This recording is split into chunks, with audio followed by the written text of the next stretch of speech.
العالمين والصلاة والسلام على سيد الأنبياء والمرسلين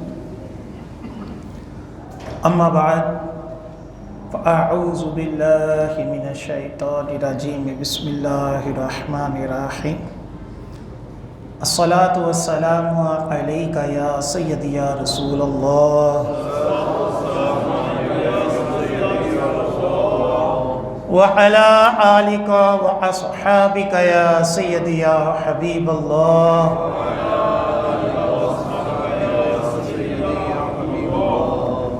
الصلاة والسلام عليك يا سيدي يا نبي الله وعلى آلك وأصحابك يا سيدي يا نور الله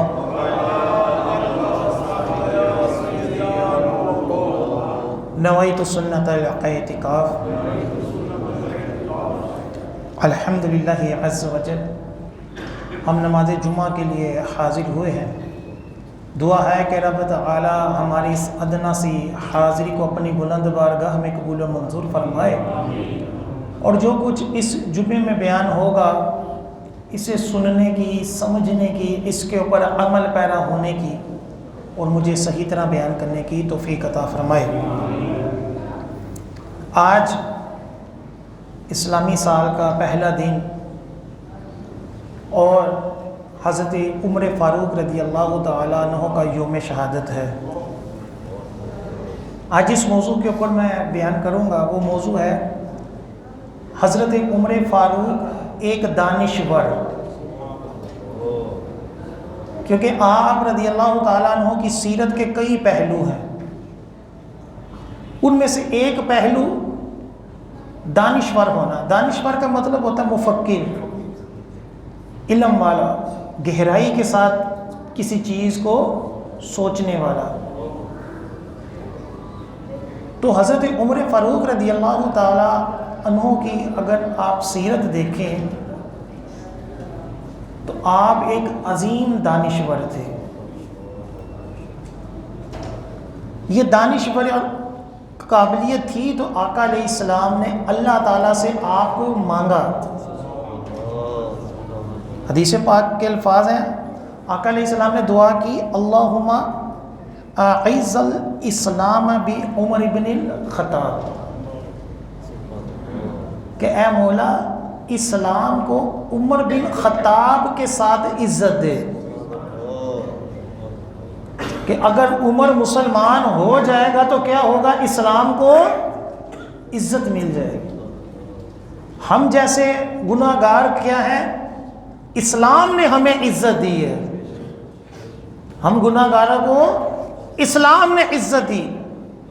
آج اگر ہم نمازی ہیں، آج اگر ہم پرہیزگار ہیں، تو یہ سب کس کے صدقے سے؟ اسلام کے صدقے سے۔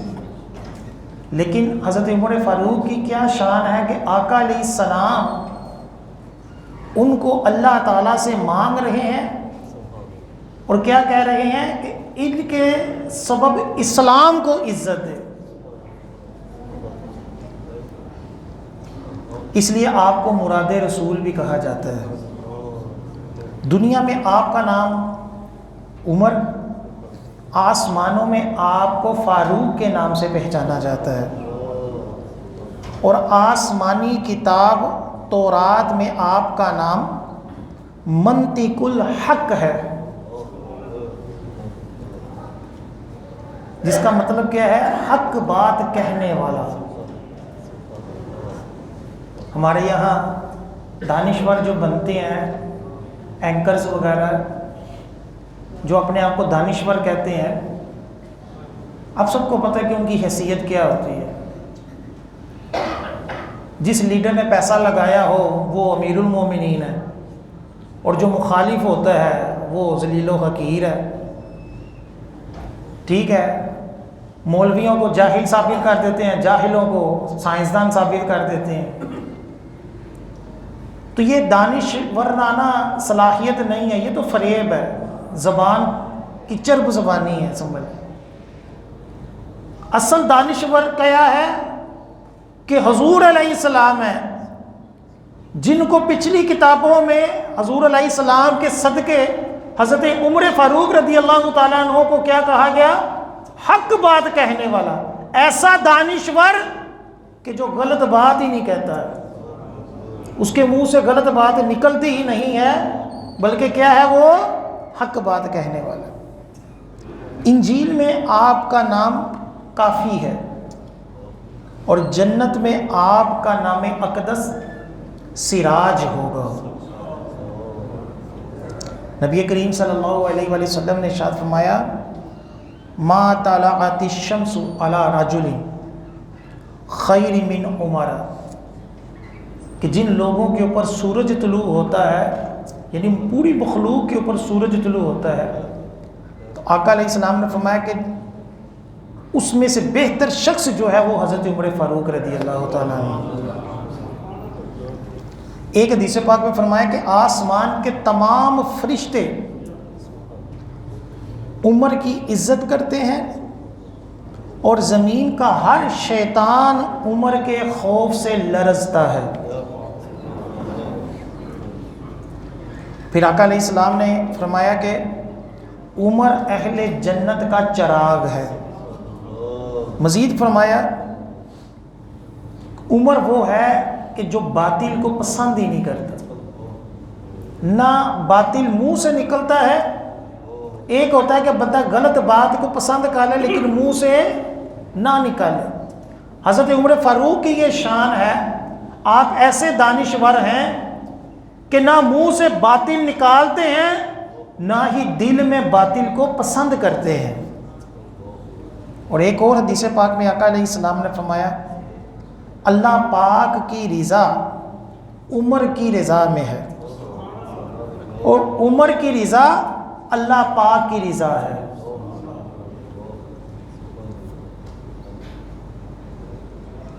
اب قرآن پاک کی ایک آیت ہے، اللہ تعالیٰ قرآن پاک میں ارشاد فرماتا ہے اے محبوب تم فرما دو جو کوئی جبرائیل کا دشمن ہو تو بس بے شک اس نے تمہارے دل پر اللہ کے حکم سے یہ اتارا ہے، حضرت جبرائیل نے، جو اپنے سے پہلے موجود کتابوں کی تصدیق فرمانے والا ہے۔ یعنی یہ قرآن پچھلی کتابوں کی کیا کرتی ہے؟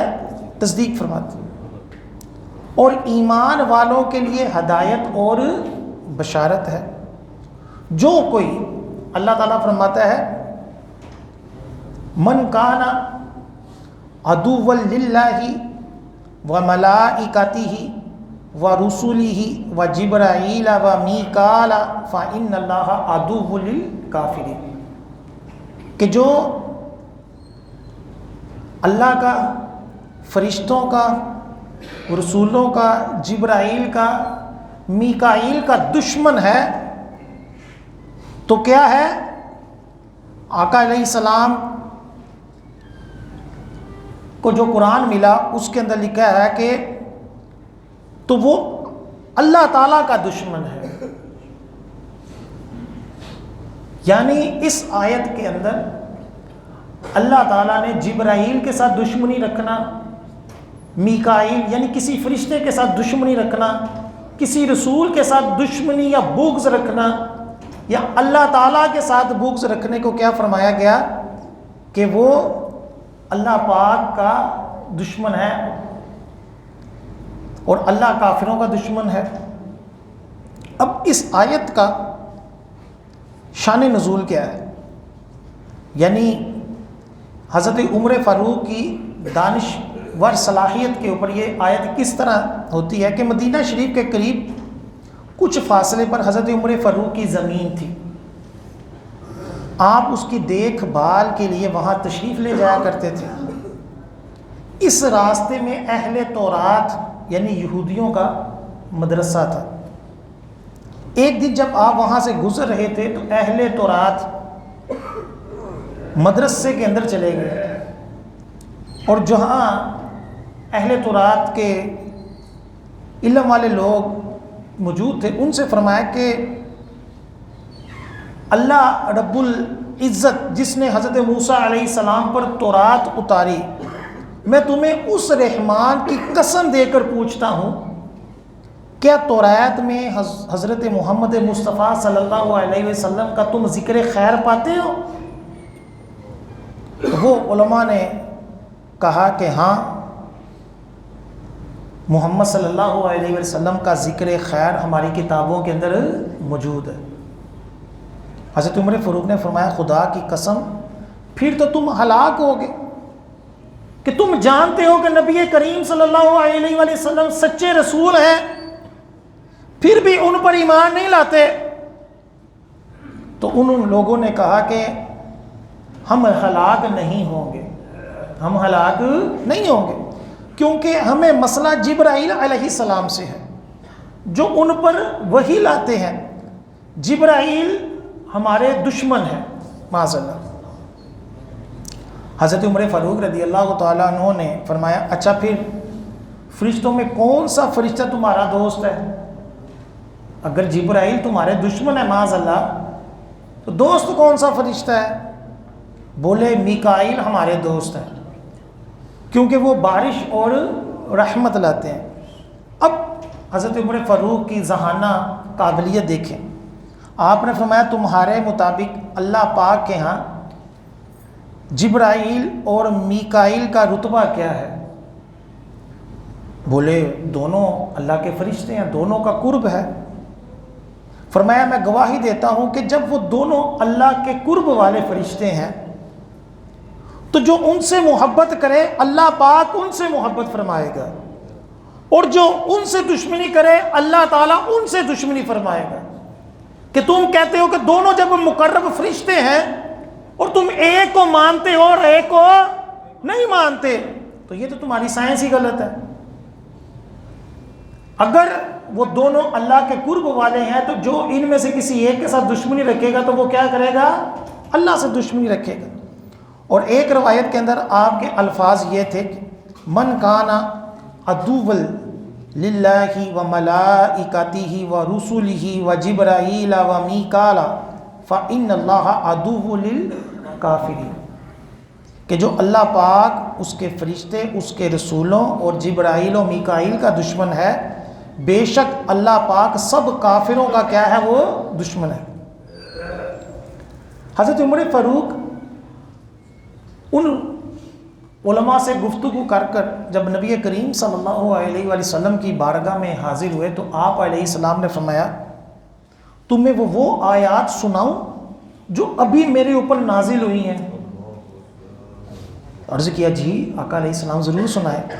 تو اللہ تعالیٰ کے حبیب صلی اللہ علیہ وآلہ وسلم نے یہی قرآن کی آیت پڑھی من کان عدو للہ و ملائکتہ و کتبہ و ملائکتہ و رسلہ و جبرائیل و میکال فإن اللہ عدو للکافرین۔ اب دیکھیں کیسی بات ہے کہ یہ آیت جو ہے وہ بعد میں نازل ہوئی ہے، لیکن حضرت عمر فاروق کے منہ سے یہی الفاظ جو تھے وہ اہل توریت والوں کو پہلے کے ادا کر چکے تھے۔ اللہ تعالیٰ نے وہ کلمات کس قدر پسند فرمائے،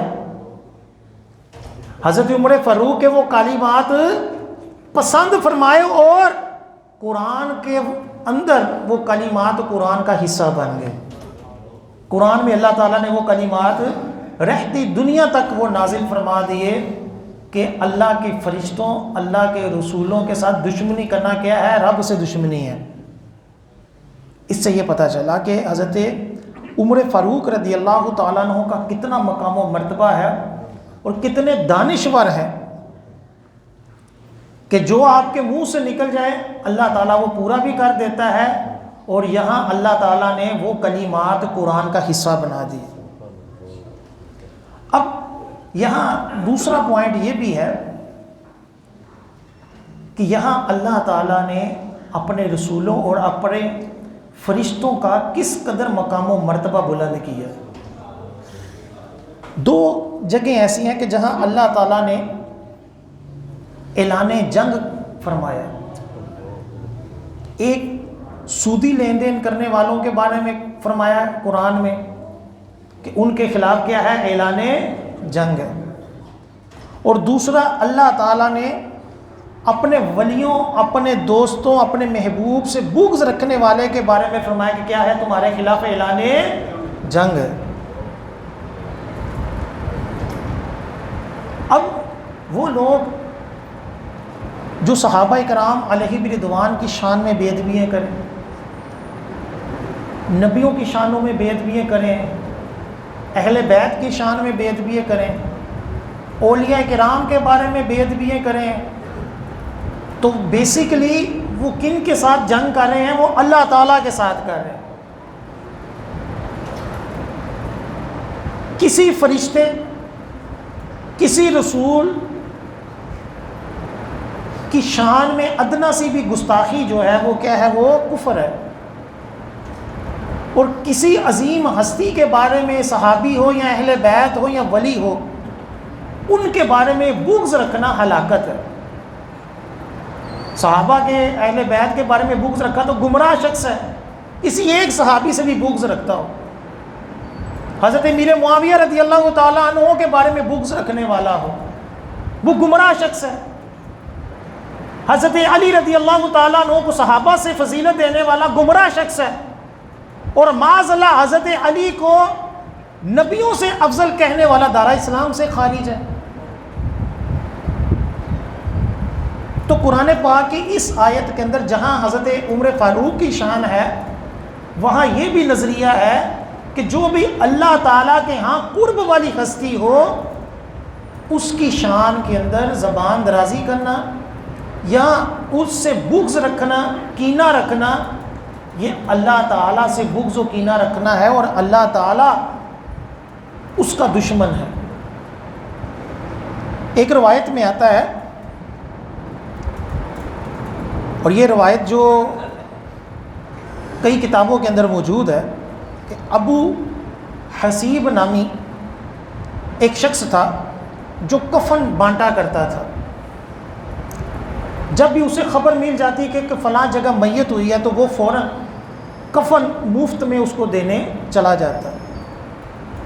ایک روز ایک شخص اس کے پاس آیا کہ کہاں فلاں جگہ میت ہو گئی ہے، تو ابو خصیب جو تھے وہ کفن لے کر اس کے گھر پہنچ گئے۔ اب وہ ابو خصیب کہتے ہیں کہ میں نے دیکھا کہ وہاں لوگ جمع ہیں، درمیان میں میت پڑی ہوئی ہے جس کے پیٹ کے اوپر اینٹ رکھی ہوئی ہے۔ لوگوں نے مرنے والے کی تعریفیں کی اور اس کے نیک اعمال بتائے۔ میں نے ان سے کہا کہ تم انہیں غسل کیوں نہیں دیتے؟ بولے ہمارے پاس کفن نہیں ہے۔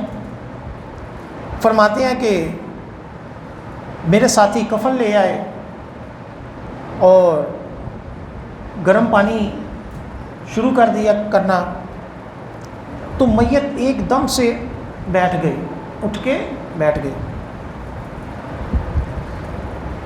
تو اس نے کھڑے ہو کر بیٹھ کر کہا، ہائے آگ، ہائے آگ۔ میں نے کہا لا الہ الا اللہ پڑھو۔ ابو خصیب کہتے ہیں میں نے اسے کیا کہا؟ لا الہ الا اللہ پڑھو۔ مردہ بولا مجھے اس کا اب کوئی فائدہ نہیں ہوگا، اللہ پاک کوفہ کے رہنے والے اس بوڑھے شخص پر لعنت کرے، اس نے مجھے بھٹکا دیا، اس کے کہنے پر میں حضرت ابوبکر صدیق اور عمر فاروق رضی اللہ تعالی عنہما کو گالیاں دیا کرتا تھا، اور مجھے آگ کی طرف لے جایا گیا، مجھے میرا ٹھکانہ دکھایا گیا، پھر کہا گیا کہ واپس جاؤ۔ لوگوں کو اپنے ٹھکانے کے بارے میں، حضرت ابوبکر صدیق اور عمر فاروق کی شان میں گستاخیاں کرنے کے بارے میں اس کا انجام بتاؤ۔ تو فرمایا حضرت ابو خصیب نے کہ اس نے کہا کہ میں تمہیں بس یہ بتانے آیا ہوں، پھر فوراً مر گیا، دوبارہ مر گیا۔ تو اللہ تعالیٰ نے ہم سب لوگوں کے لیے اس طرح کے اور بھی کئی واقعات ہیں، خواب کے اندر بھی کئیوں نے حضرت ابوبکر صدیق، حضرت عمر فاروق، صحابہ کرام کے گستاخوں کا انجام بتایا۔ کئیوں سے مرتبہ کلمہ طیبہ نہیں پڑھا گیا۔ تو جو بھی شخص آج کے دور میں بھی باغ فتح کے آڑ میں یا کسی اور اہل بیت کی محبت میں حد سے بڑھتے ہوئے صحابہ کے اوپر تنقید کرے یا معاذ اللہ صحابہ کو برا بھلا کہے یا تاریخی جھوٹے واقعے لے کر لوگوں کو پڑھ کر سنائے، کسی ایک ہستی سے بھی وہ بغض رکھتا ہے، اس کا انجام جو ہے وہ گمراہ کن ہے، اور اس کے اوپر کئی عذابات کی روایتیں موجود ہیں۔ تو ہم سب کے اوپر یہ لازم ہے کہ ہم اہل سنت کے عقائد کے اوپر قائم رہتے ہوئے صحابہ کرام کو بھی مانیں اور اہل بیت کو بھی مانیں، جس کا جو مقام و مرتبہ ہے اس کو کیا کریں، مانیں۔ یہی عقائد اہل سنت ہے۔ ہم تو ولیوں کے بھی گستاخ نہیں ہیں، چاہے جائے کہ صحابہ کے معاذ اللہ گستاخ ہوں، چاہے جائے کہ اہل بیت کے معاذ اللہ شان کے اندر گستاخیاں کرنے والے ہوں۔ حضرت عمر فاروق رضی اللہ تعالیٰ عنہ کی دانش ور ہونے کے اوپر جو دلائل ہیں، اس میں سے چند دلائل یہ بھی ہیں کہ حضرت عمر فاروق نے کئی مقامات پر جس چیز کی خواہش کی، اللہ تعالیٰ نے قرآن پاک کے اندر اس کا حکم دے دیا۔ چنانچہ حضرت عمر فاروق رضی اللہ تعالیٰ عنہ نے جب مقام ابراہیم دیکھا تو کہا یہاں نماز پڑھنا ہی چاہیے، یہاں کیا ہونی چاہیے، نماز پڑھی جائے، اتنی بابرکت مقام ہے، اس کے قرب کی برکتیں لینی چاہیے۔ تو اللہ تعالیٰ نے قرآن پاک کی آیت نازل فرمائی وَاتَّخِذُوا مِن مَقَامِ إِبْرَاهِيمَ مُصَلًّى، اور مقام ابراہیم کے قریب نماز پڑھنے کا حکم ہو گیا۔ اب طواف کے بعد جتنا ہو سکے مقام ابراہیم کے قریب کیا کرو، نماز پڑھو، اور یہ 2 رکعت نماز طواف کیا ہو گئی، واجب ہو گئی۔ اب مقام ابراہیم کیا ہے، حضرت ابراہیم علیہ السلام کے پاؤں مبارک کے نشان ہے، وہاں نماز پڑھنا کیا ہو گیا، قرآن کے اندر حکم ہو گیا۔ اگر معاذ اللہ ولیوں کا ادب شرک ہوتا تو اللہ کبھی بھی حضرت ابراہیم کے پاؤں والی جگہ کا ذکر قرآن میں نہ کرتا، اور وہاں عبادت کا حکم ہو گیا کہ نماز پڑھو۔ وہاں کیا حکم ہو گیا، نماز پڑھو۔ اگرچہ مقام ابراہیم بندے کے سامنے ہو اور بندہ نماز پڑھے تو شرک نہیں، کیوں؟ کیونکہ بندہ جو ہے وہ رب کو سجدہ کرتا ہے۔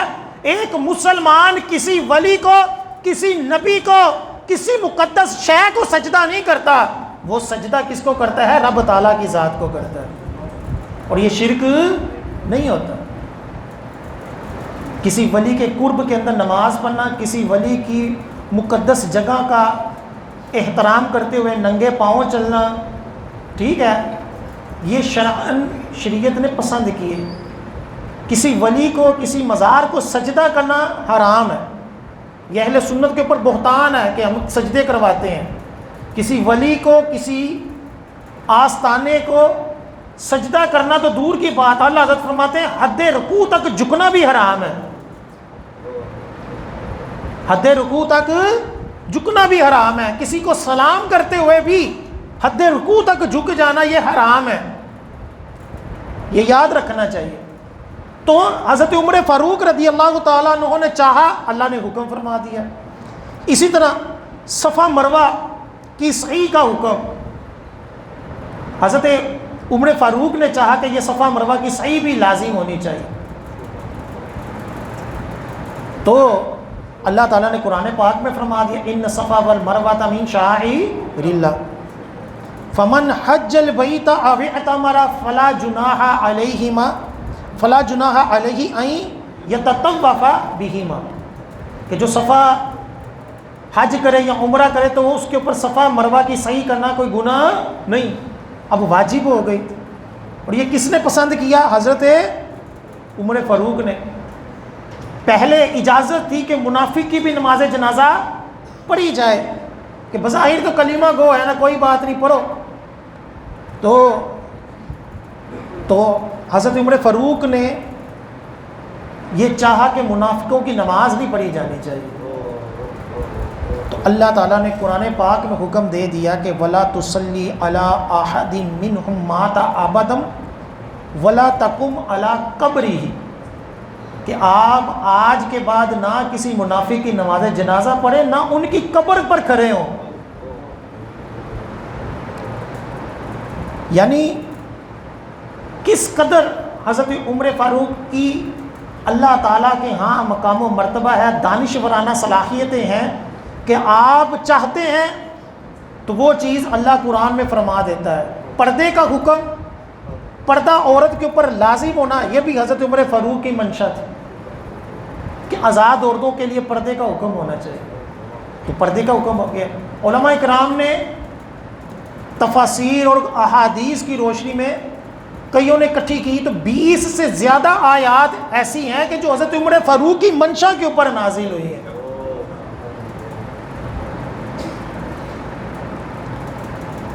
ایک مرتبہ آقا علیہ السلام نے انسان کے مراحل کا ذکر کیا کہ انسان کی تخلیق کس طرح ہوتی ہے، کہ وہ قطرے سے کس طرح گوشت بنتا ہے، گوشت سے ہڈیاں، اور اس طرح پورا انسان بنتا ہے. تو جب آقا علیہ السلام نے وہ پورا بتایا تو حضرت عمر فاروق کی زبان سے بے ساختہ نکل گیا تبارک اللہ احسن الخالقین، کہ اللہ پاک کی بابرکت ذات ایسی ہے کہ اس نے انسان کو بہترین صورت میں پیدا کیا. تو یہاں حضرت عمر فاروق کے منہ سے نکلے، وہاں حضرت جبرائیل علیہ السلام انہی کلمات کی وحی لے کر آگے، اور قرآن پاک کے اندر یہ آیت نازل ہوئی فتبارک اللہ احسن الخالقین. حضرت عمر فاروق نے یہ کلمات انسان کی پیدائش کے مراحل کو سن کر بے ساختہ کہے، تو یہاں اللہ تعالیٰ نے قرآن کی آیت کے اندر ان کلمات کو فرما دیا. اس سے پتہ چلا کہ منہ سے اچھی بات نکالنی چاہیے، اچھے جملے بولنے چاہیے. کہ بندہ منہ سے کوئی اچھی بات کہتا ہے، حدیث پاک میں فرمایا اللہ تعالیٰ کے ہاں وہ کلمات اتنے پسند ہوتے ہیں کہ اللہ تعالیٰ اس کے لیے جنت لکھ دیتا ہے. اور بعض دفعہ منہ سے کوئی ایسا کلمہ نکالتا ہے کسی تنگ دستی کے اندر، کسی پریشانی کے اندر، کسی مصیبت کے اندر، اللہ تعالیٰ کے اوپر شکوہ کر لیتا ہے، اللہ کی شان میں، نبیوں کی شان میں، کسی کی بھی شان میں کوئی ایسا نازیبا کلمات کہتا ہے کہ آقا علیہ السلام نے فرمایا کہ جہنم کے نچلے درجے میں جا گرتا ہے. اچھے کلمات منہ سے نکالنے چاہیے. اسی طرح حضرت عمر فاروق کی شان کے اندر حدیث پاک میں آیا کہ اللہ پاک نے حق حضرت عمر فاروق کی زبان پر رکھ دیا، یعنی آپ کے منہ سے جو بھی نکلتا ہے وہ حق نکلتا ہے. ایک مرتبہ حضرت کعب احبار آپ رضی اللہ تعالیٰ عنہ کی بارگاہ میں حاضر تھے، تو حضرت کعب احبار رضی اللہ تعالیٰ عنہ نے، جو کہ قریش شریف کے بڑے عالم تھے، آپ نے فرمایا کہ آسمانوں کے بادشاہ کی طرف سے زمین کے بادشاہوں کے لیے بڑی تباہی ہے. یہ جملہ سننے کی دیر تھی کہ حضرت عمر فاروق رضی اللہ تعالیٰ عنہ نے بے ساختہ کہا الا من حاسب نفسہ، جو اپنے نفس کا محاسبہ کر لیتا ہے اس کے لیے یہ تباہی نہیں ہے. یعنی حضرت کعب نے توریت کے یہ کلمات پڑھے جو توریت کے اندر موجود تھے کہ آسمانوں کے بادشاہ کی طرف سے زمین کے بادشاہوں کے لیے کیا ہے؟ بڑی تباہی ہے. کہ زمین کے جو بادشاہ ہوتے ہیں یہ ظلم و ستم کرتے ہیں، رعایا کا خیال نہیں رکھتے عمومی طور پر، تو یہ بڑے قابل گرفت ہیں، ان کے لیے کیا ہے؟ یہ تباہی ہے. تو حضرت عمر فاروق رضی اللہ تعالیٰ عنہ نے یہ سنتے ہی کہا کہ الا من حاسب نفسہ، لیکن وہ بادشاہ جو اپنے نفس کا محاسبہ کر لے وہ اس تباہی سے کیا ہو گیا؟ وہ بچ گیا. حضرت کعب نے جب حضرت عمر فاروق کے منہ سے یہ کلمہ سنے تو حیران ہو گئے اور حیران ہو کر کہا کہ خدا کی قسم توریت کے اگلے الفاظ بالکل یہی تھے. یعنی حضرت عمر فاروق رضی اللہ تعالیٰ عنہ کی شان دیکھیں کہ نہ صرف قرآن بلکہ پچھلی کتاب تورات کے اندر بھی آپ رضی اللہ تعالیٰ عنہ نے جو کلمات کہے، حالانکہ آپ کو نہیں پتا تھا کہ یہ تورات کے اندر موجود ہیں، لیکن آپ نے بے ساختہ ایک اصولی اعتبار سے یہ جملے کہے. تو حضرت کعب رضی اللہ تعالیٰ عنہ نے کہا کہ تورات کے اگلے الفاظ بھی یہی تھے جو آپ نے جو ہے وہ منہ سے بولے ہیں. یہ سن کر حضرت عمر فاروق رضی اللہ تعالیٰ عنہ سجدے میں چلے گئے اور اللہ تعالیٰ کا شکر ادا کیا. کس بات کے اوپر؟ کہ میں نے جو کہا ہے اے مولا ان کی کتاب تورات کے اندر بھی وہی کلمات ہیں. حضرت عمر فاروق کے محاسبے کے اوپر اگر بات کریں کہ جو تورات کے اندر تھا کہ بادشاہ ہلاک ہو گیا، مگر وہ بادشاہ کے جو کیا کرتا ہے بند کر لے، لیکن وہ بادشاہ جو کیا کرتا ہے اپنے نفس کا محاسبہ کرتا ہے. تو آپ روزانہ رات کو ایک چابک لے کر اپنے پاؤں کو مار کر پوچھتے تھے کہ بتاؤ آج تو نے کیا کیا کیا ہے. اپنا محاسبہ کرتے تھے کہ میں نے آج کیا کیا ہے، اس کا کیا کرتے تھے، محاسبہ کرتے تھے. اور آپ کی دانشورانہ صلاحیتوں کے اندر ایک واقعہ یہ بھی لکھا ہوا ہے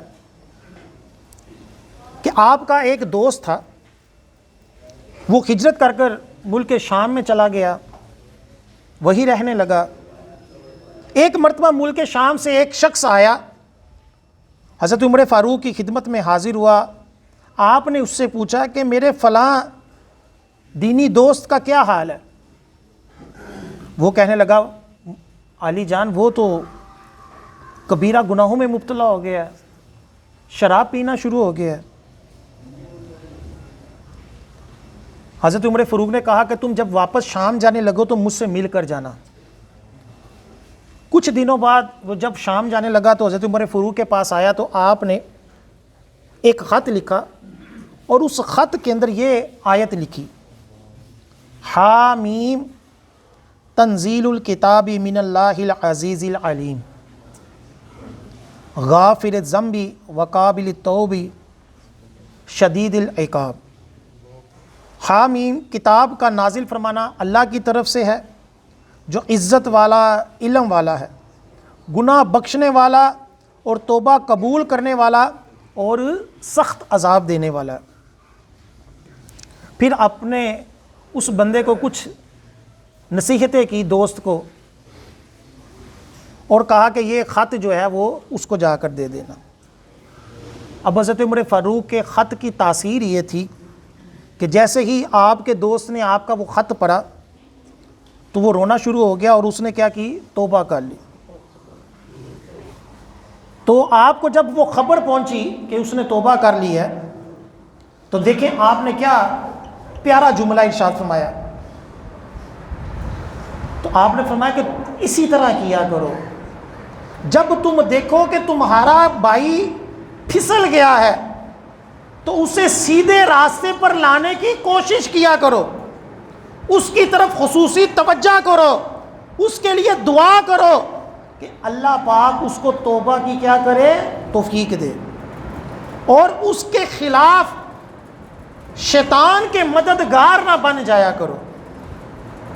یعنی اگر کوئی ہمارا رشتہ دار، ہمارا دوست کسی گناہ میں پڑ گیا ہے تو ہم اس کی اصلاح کی کوشش کریں، اس کو پیار محبت سے سمجھائیں، اس کے لیے دعا کریں، نہ یہ کہ اس کے خلاف دشمنی کر کر، اس کو ذلیل کر کر، اس کو شیطان کے اور قریب کر دیں اور وہ گناہوں کے اندر اور پڑ جائے. بعض صورتیں ایسی ہوتی ہیں کہ جب اگلا بالکل ڈھیٹ ہو تو پھر اس سے قطع تعلقی کی جاتی ہے، لیکن اگر ہمارے سمجھانے سے وہ سمجھ سکتا ہے تو ہمارے اوپر لازم ہے کہ اس کو کیا کریں، سمجھائیں. یہ دیکھیں حالانکہ جلالی ہیں حضرت عمر فاروق، لیکن دانشور ہیں، حکمت کے ساتھ اپنے دوست کی خیر خواہی کی کہ وہ گناہوں میں چلا گیا ہے تو واپس کسی طریقے سے نیکیوں کی طرف آ جائے، توبہ کی طرف آ جائے۔ ایک مرتبہ حضرت عمر فاروق رضی اللہ تعالیٰ عنہ نے نصیحت کرتے ہوئے فرمایا، میں نے تمام دوست دیکھے لیکن زبان کی حفاظت سے افضل کسی کو نہ پایا۔ پھر فرماتے ہیں میں نے تمام لباس دیکھے لیکن تقوی کے لباس سے زیادہ افضل کوئی نہ پایا۔ پھر فرماتے ہیں میں نے تمام مال دیکھے، دولت دیکھی، لیکن قناعت کے مال سے زیادہ افضل کسی کو نہیں پایا۔ پھر فرماتے ہیں میں نے تمام نیکیاں دیکھی لیکن نصیحت سے زیادہ افضل کسی نیکی کو نہ پایا۔ پھر فرماتے ہیں میں نے تمام کھانے دیکھے لیکن صبر سے لذیذ کھانا کسی کو نہ پایا۔ کتنے پیارے کلمات ہیں، یعنی پوری زندگی کا نچوڑ حضرت عمر فاروق نے ان 5 نصیحتوں کے اندر رکھا۔ سب سے پہلے کیا کہ سب سے بہتر دوست کیا ہے؟ زبان، کہ اگر اس کا صحیح استعمال انسان کر لے تو یہ کیا ہے؟ سب سے افضل دوست ہے، جو ہمارے قریب ہے، جو ہمارے ساتھ ہے۔ تو زبان کی حفاظت سب سے افضل دوست ہے۔ زبان کا درست استعمال کرنا سب سے بڑی دانشورانہ صلاحیت ہے۔ اور انبیاء علیہم السلام، بزرگان دین، صحابہ اکرام، اہل بیت کا شیوا ہے کہ اپنی زبان کا کیا کیا جائے؟ درست استعمال کیا جائے۔ پھر لباس اعلیٰ ہونا یہ کوئی کمال نہیں۔ آپ فرماتے ہیں انسان کا لباس سب سے بڑا کیا ہے؟ تقویٰ ہے، کہ انسان اپنے آپ کو تقوی کے اندر کور کر لے۔ جس طرح لباس ہمارے جسم کو کور کرتا ہے، آپ فرماتے ہیں لباس سب سے بڑا تقویٰ ہے، جو انسان کے جسم کی حفاظت کر لے، دنیا اور آخرت میں اس کو عذاب سے بچا لے۔ بندہ متقی دنیا میں بھی عزت پاتا ہے، دنیا میں بھی ذلیل و خوار ہونے سے بچتا ہے، اور آخرت میں بھی یہ تقوی کا لباس کیا کرتا ہے؟ اس کو عزت دیتا ہے، اس کی جسم کی، اس کی جان کی حفاظت کرتا ہے۔ پھر فرماتے ہیں بندہ مالدار ہو اور اس کی ہوس ختم نہ ہو تو وہ مالدار نہیں ہے۔ بندہ مالدار ہو اور کنجوس ہو تو وہ بیسیکلی مالدار نہیں ہے۔ حضرت عمر فاروق فرماتے ہیں سب سے افضل مال قناعت ہے، کہ اللہ نے جتنا دیا ہے خوش ہے اس کے اوپر، اللہ کی رضا کے اوپر کیا ہے؟ بندہ راضی ہے۔ اگر یہ نہ ہو تو آپ امیر سے امیر بندے کو دیکھ لیں، وہ بھی نماز نہیں پڑھے گا، وہ بھی کئی حج نہیں کرتے، کئی زکوٰۃ ہی نہیں دیتے۔ کیوں؟ کیونکہ ان کا مال ان کے نزدیک ابھی بھی کیا ہے؟ تھوڑا ہے، ان کو اور چاہیے، ان کو اور چاہیے۔ تو آپ فرماتے ہیں سب سے افضل مال کیا ہے؟ بندے کو قناعت مل جائے، اللہ کی دی ہوئی نعمتوں کے اوپر، اللہ کی دی ہوئے رزق کے اوپر بندہ کیا ہو جائے؟ وہ راضی ہو جائے۔ حضرت عمر فاروق فرماتے ہیں سب سے افضل مال یہ ہے۔ پھر فرماتے ہیں کہ تمام نیکیوں میں نصیحت سب سے افضل ہے، کہ ہمارے طرح نہیں ہے کہ جرا جتے لگا ہے لگا رہن دے، بد عقیدہ گستاخ نو بھی کچھ نہ کہیے، بلکہ گمراہ مولویوں کے بارے میں دفاع کرنا شروع ہو جاؤ، نہیں کسی نے برا نہ کہو، اے مولویوں نے فرقے بنائے ہیں، کسی نے نہیں برا کہنا چاہیے، ٹھیک ہے؟ آپ پاویں 5 روپیے پیچھے لڑتا رہے لوگوں نے، اور اللہ اور اس کے رسول کی شان میں گستاخیاں کرنے والے، اہل بیت کی شان میں گستاخیاں کرنے والے، صحابہ اولیاء کی شان میں گستاخیاں کرنے والوں کے بارے میں نرم دل ہو جائے۔ یہ نہیں، بلکہ کیا فرمایا؟ لوگوں کو نصیحت کرے، حق بات پہنچائے، طریقے سے پیار سے سمجھائے۔ لوگوں کو برائی سے منع کرے، غلط عقیدوں سے، غلط حرکتوں سے، غلط باتوں سے۔ فرماتے ہیں سب سے بڑی نیکی یہ ہے، افضل نیکیوں میں سے یہ نیکی ہے، خاص طور پر اس دور میں کہ جب ہم فاسق و فاجر کی تعریفیں کریں، جب کرپٹ لوگوں کی، حرام خوروں کی تعریفیں کریں، اس وقت ہم طریقے سے ان کی اوقات دکھائیں، طریقے سے ان کے معاملے میں لوگوں کو روکیں کہ بس کاری یار اینا بھی نہ گیلا ہے جا۔ کیا ہمارے یہاں معاذ اللہ لیڈروں کو نبی تک نہیں کہا دیا جاتا؟ ان کے جلسوں میں شریک ہونے کو کربلا کے ساتھ نسبت نہیں دی جاتی؟ اتنی مبالغہ رائی کی جاتی ہے فراڈی لوگوں کی شان میں کہ بندہ حیران ہو جاتا ہے۔ کئیوں نے کفر تک بول دی۔ ویلفیئر کے کاموں کے بارے میں ایک شخص نے ایک ویلفیئر کے بندے کو نبیوں سے اوپر کہہ دیے۔ سوشل میڈیا کے اندر اس کے بیانات موجود ہیں۔ یعنی پتہ ہی کچھ نہیں، کوئی منع کرنے والا ہی نہیں ہے، کوئی روکنے والا ہی نہیں ہے۔ یہ ٹک ٹاک کے اوپر کئی عورتیں جو ہیں بے حیائی کرتی رہتی ہیں، بعد میں جب قتل ہو جاتی ہیں تو والدین اظہار افسوس کر رہے ہوتے ہیں، پریشان رو رہے ہوتے ہیں۔ تو اس وقت کہاں تھے جب وہ بچی جو تھی وہ بے حیائیاں کر رہی تھی؟ وجہ وہی ہے کہ ہم نے نیکی کا حکم دینا، برائی سے منع کرنا روک دیا۔ ہم ریلیکس ہو کے بیٹھے رہتے ہیں کہ یار بس ٹھیک ہے، جرا جتنے لگا ہے لگا رہا۔ یہ چیز اسلام کے اندر نہیں ہے۔ انبیاء علیہ السلام کے لوگ کس وجہ سے دشمن تھے؟ اسی وجہ سے تھے کہ وہ ان کو برائی سے منع کرتے تھے، اسی وجہ سے تھے کہ وہ اپنی رسم و رواج جو کہ ناجائز تھی ان سے روکتے تھے، اور وہ کہتے تھے کہ یہ ہمارے باؤ اجداد اسی طرح ہی کرتے آئے ہیں، تم کیوں ہمیں منع کرتے ہو؟ اور آج بھی وہی دور ہے، جو اپنی باؤ اجداد کی غلط رسم کے اوپر چل رہا ہے کہ جی تیاں نوں حصہ نہیں دئی دا وراثت وچ، ساڈے وڈیاں نے نہیں دیتا، تو جو کوئی کہتا ہے کہتا ہی نہیں ہے، کوئی کہتا بھی ہے تو وہ اس کے دشمن ہو جاتے ہیں کہ تو کون ہونا ہے۔ اسی طرح طلاق کے مسئلے ہیں، اسی طرح دیگر مسائل ہیں، لوگ کہتے ہیں نہیں اسی نہیں مننا، اسی نہیں کرنا، تو ہم کہیں گے یار چل ٹھیک ہے دفاع کر۔ ایسا نہیں، ایک مرتبہ ہم اپنا فریضہ پیار سے انجام تو دیں، نیکی کا حکم تو دیں، مانے یا نہ مانے یہ اس کا ہے، برائی سے منع تو کریں، خاموش نہ رہیں۔ حضرت عمر فاروق کی نصیحت ہے۔ اور آخر میں فرمایا کہ بہترین کھانا کیا ہے؟ صبر کا کھانا، کہ کھانے سے بندے کا پیٹ بڑھ جائے، اس سے بڑھ کر کیا ہے کہ بندہ صبر کر لے، یہ زیادہ بڑا کھانا ہے۔ اللہ تعالی ہمیں حضرت عمر فاروق رضی اللہ تعالیٰ عنہ کے نقش قدم پر چلنے کی توفیق عطا فرمائے، اور جنت میں ان کا بلند مقام و مرتبہ ہو، ان کے صدقے اللہ تعالی ہمیں بھی جنت عطا فرمائے، آمین ثم آمین۔